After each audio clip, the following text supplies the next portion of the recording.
So one of the biggest topics in gaming, especially recently, has been Redfall for the Xbox Series systems and of course PC. And really it's not necessarily just Redfall, but it's Microsoft in general. I've talked a bunch about Microsoft on this channel, and the thought process for a lot of people is that I don't like Microsoft, which is very strange to me because I probably play my Xbox like more than I play any other system, especially when it comes to multiplayer games. Now, when I first saw Redfall, I thought it didn't look all that great. And all of the preview coverage, the IGN video, it did not look all that great.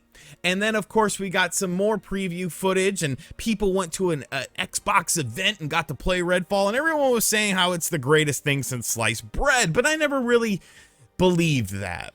Really, because of the fact that these people were sent out here to check out the game, check out Redfall, and they had this hype, they were flown out and stuff like that. I always feel like, there's a little bit of a bias there when you're doing something like that. So of course, Redfall had the whole 30 frames per second situation where the game was going to launch on the Xbox at 30 frames per second, thus meaning that the game was unfinished. The game was not finished, and the whole reason why Redfall had to come out, it could not be delayed anymore, was because of the fact that this was one of the three main games that Microsoft had talked about last June and said these three games are going to be out between now and June of 2023, and those three games were, of course, Redfall, Forza Horizon 5, and Starfield. And as we know, those other games have been delayed. We don't know when Forza's coming out. Starfield has a date. Will it actually stick? Who's to say?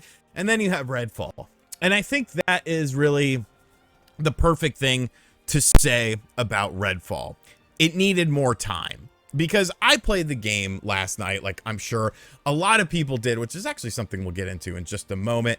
And really, the first 20 minutes I played it, I was like, this is horrible. I am not having fun whatsoever. I was playing by myself, and I feel like this is a game that you cannot play by yourself. Yes, I mean, technically you can, but it's not advised to play it by yourself because it's not really a story-driven game. Like, there's story things that happen and story elements, and it's all very, very low budget. Like, the cutscenes are like little comic-style things that don't have any animation and stuff like that.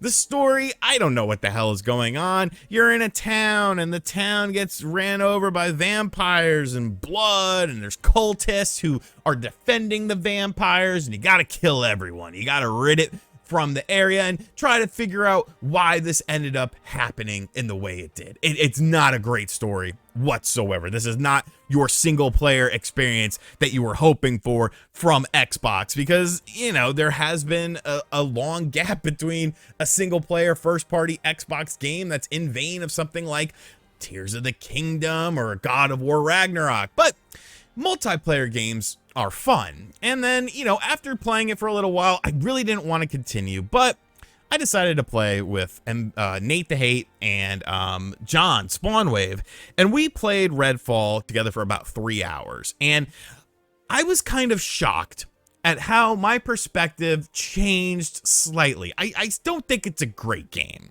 I don't necessarily think, though, it's quite as bad as a lot of people are making it out to be. Maybe over time it does get a bit boring, but I do feel like there's some interesting mechanics here and some things that if this game had been delayed, a few more months, and it just had a few more months time to be polished up, there could have been something really good here. So basically the way this game works is you have a main safe location, and within this safe location there are different people. You basically rescue people in a firehouse very early on in the game, and that firehouse becomes your main point of attack when you're going out into Redfall. You can unlock safe houses as you progress throughout the game that allow you to fast travel. You can fast travel to all these locations. There's also locations on the map that you can fast travel to. When you're at your main safe house, though, you could do things like get medical supplies that you have to buy. You could buy new weapons and stuff like that. You know, basic stuff for this game, but the most important thing is you got to pick your mission. Now, this is one area where the game sucks because it definitely is sort of designed with multiplayer in mind, but the only progression that happens is for the person who's hosting the room. So Nate was hosting the room. So all the story stuff that we did, all the missions, I don't get any progression for that. John Spawnwave doesn't get any progression from that. So the only time we can play this game is with him. Like, we have to schedule it to play it with him, because while we have our levels and while we have our guns that we've gotten, we'll have to redo all the same missions that we've already played, which is just bizarre to me when this game is designed with multiplayer in mind. The map itself isn't really all that big, and it definitely feels a lot more linear than you originally will anticipate this game feeling. There was saying, you know, oh, it's like Far Cry, it's like Borderlands, but I definitely feel like it's a much more linear experience because there really isn't that much stuff to do besides the mission. There are side missions that you unlock as you progress throughout the game, but really the core missions are what really matters, and those are the kind of things that actually progress the game. And most of the core missions, at least thus far, haven't been all that interesting. You go here, you do this, you find this, you unlock this, you got to get an item from this, and then you go back to the safe house, rinse and repeat. It's nothing super groundbreaking or anything like that, but I guess it works, you know, it's satisfactory. And if there was a good game within it that you were playing these missions on, I think it could be kind of fun. But we have to talk about the gameplay, because I definitely feel like the gameplay is a mixed bag.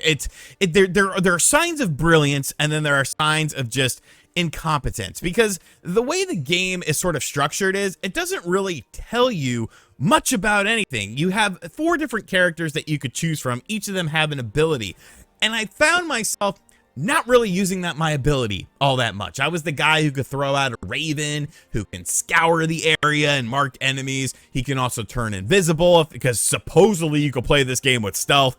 FYI, that's a bunch of bullshit. And then he had like some super gun thing that was kind of cool for when I was fighting vampires, and it was fine, but I never found myself like having to use the ability or wanting to use my ability. There's a skill tree. The game never really tells you anything about the skill tree. You just kind of got to figure it out yourself that, oh, hey, there's a skill tree here, and you could do things as far as, you know, trying to make your character a little bit more customizable. But really, at the end of the day, everyone, you know, beyond the special abilities, they play pretty much exactly the same, but that's not necessarily a bad thing. Gunplay wise, you know, it's okay. Obviously, we're playing at 30 frames per second because, well, the game isn't finished, but I definitely feel like the gunplay isn't that bad. You know, it's actually pretty accurate as far as when you're shooting. It's very easy to aim. It feels like there is some aim assist, and the variety of guns are actually pretty interesting. Of course, it's kind of a looter shooter, a bit of Borderlands with how the guns work. You basically find different guns on the map. You can find loot caches and stuff like that to get different guns. You got your handguns, your assault rifles, your UV guns, your flare guns, your stake guns, your shotguns. Basic stuff. There's no projectile weapons, which I found kind of weird, like a grenade, a frag grenade or something. There is none of that. So if that's what you're looking for, you know, this isn't the game for you. It's pretty much all gunplay. And as far as the town that you're in, like, it's fine, but when you're navigating it, it does feel a bit desolate at times. Yes, you'll come across cultists and vampires that will come out at you, but really, for the most part, there's not a whole lot of stuff going on. Explosions within the town don't really look all that good at all. You can break into houses and find some cool stuff from time to time, but it feels like there needed to be a little something else. You see vehicles all over the map. You can't do anything with them, though. You can't get inside of them or drive them or anything like that. But then there's times that the map actually looks really nice and the game looks good from a graphical perspective, because obviously we have to talk about the graphics of this game because, you know, it's an important part of a video game, whether people want to admit it or not, especially when we're talking about Microsoft's first $70 game. And the graphics are an inconsistent mixed bag of just weirdness. Honestly, weirdness, because sometimes you'll see textures and areas and just lighting that looks really good and you're like, wow, okay. And then sometimes there's stuff that's like, this looks like an Xbox 360 game, like literally an Xbox 360 game. That's not hyperbole like a lot of people use with some of their analogies. It literally looks like an Xbox 360 game at times. And it's like, what happened here? Why does this texture not exist? Why can't I break out car windows as I see them? Why are the explosions that happen so stupid? Why is the AI just not really paying attention sometimes? Why can't I interact with really any sort of dead bodies in the environment? There's really not a lot of interaction at all. But the more you play the game, the more sort of stuff you start to see, the more areas you visit, the more story elements you get, this, that, and the other. I mean, one thing that I actually found very interesting were vampires' nests, which are kind of like a very streamlined experience, but it's a lot of fun because they actually get very creative with how the experience is. You go in there, there's a bunch of vampires, you have to kill vampires with a stake, so you have to have a weapon that has a stake on it in order to finish them off. But there's a bunch of stronger vampires, and as you're going throughout, you get to the end and there's like this big heart that you have to destroy, and then you have to get out of there. There's a timer that goes down. But I thought the creativity that they used in here was actually very interesting. Like the one that we played was a very interesting sort of like cinematic thing where it was like a little town that was on like a straight line that was being destroyed, and we had to go into a cinema, and within this cinema we had to blow up the projector, which then allowed us to create a new area that we went into further to find the heart. And I thought that was really cool. It was really creative and kind of different than what a lot of the game has to offer. And I think that's the biggest problem with Redfall. It doesn't know what the hell it wants to be. Like, does it want to be Left 4 Dead with team co-op? Maybe. Does it want to be like a Far Cry game? Maybe. Does it want to be a game where you could supposedly play with a variety of different ways, from stealth to, you know, this, that, or the other? Like, maybe. There's a distinct thing that happens at the start of the game where they show you 3 different ways to skin the cat. Like, you could creep around and stealth kill people, you could go to a roof and avoid people, or you could just shoot people. And realistically, the only thing that made sense was to just shoot the people. I feel like there's a lot of ideas here that are very interesting, but none of them are very well executed. And, you know, just for the most part, it's a very middle of the road game. And I feel like that's a problem because when we talk about first party Microsoft games, there hasn't been one that's released on day one with a ton of polish besides smaller projects like Hi-Fi Rush. I'm talking about big AAA games. This was supposed to be a big AAA game. This is coming to us from Arcane, people who did Dishonored, people who did Deathloop. And while I'm not the biggest fan of Dishonored or Deathloop, I can appreciate what these games are, and I appreciate why people hold them very near and dear to their heart. But one thing I do want to mention before I wrap this video up is I do have to question some people's reviews. Because while we were playing this game, and like I said, people have been playing this game for a few days now. Obviously, reviews were ready to go from many publications and many YouTubers. Most of the achievements that we were getting for very basic things, such as visiting a vampire's nest, which is something you do very early in the game, clearing out a neighborhood, which is kind of like beating a boss, something that you do very early in the game, less than 1% of people have done all of these things. And I understand that's taking into account reviewers and stuff like that. But people that are talking about this game and people that are, you know, unnecessarily bashing it or going completely overboard, oh, it's the worst game of the year, you know, stuff like that, I do question, did they actually play the game? Because going back to how I started out this video, after the first 20 minutes of playing the game solo, I was bored out of my mind. I was like, this game sucks, I don't like it. But when I was playing with friends, when I was playing with Nate, when I was playing with John, it was a bit of a better experience. You know, there was some fun to be had here. Really, to summarize Redfall, I know people are going to get mad when I say this, but it's the perfect Game Pass game. Because there's no way in hell that this game would sell for $70 on the Xbox unless it was on Game Pass. And you could say that about a lot of games that come to Game Pass on day one, especially first-party Microsoft games. Redfall does absolutely nothing to get rid of the negative stigma of games coming to Game Pass on day one, because it's literally what everyone says Game Pass games are: shallow, misdirected, misguided, rushed out games that still have core fundamental problems. But if you're a Game Pass member and you have a few friends to play with, I think you can have some fun with it. I didn't hate it after playing it for a few hours with the homies. I'm like, I was having some fun. There's some really creative ideas here. There's some really cool stuff.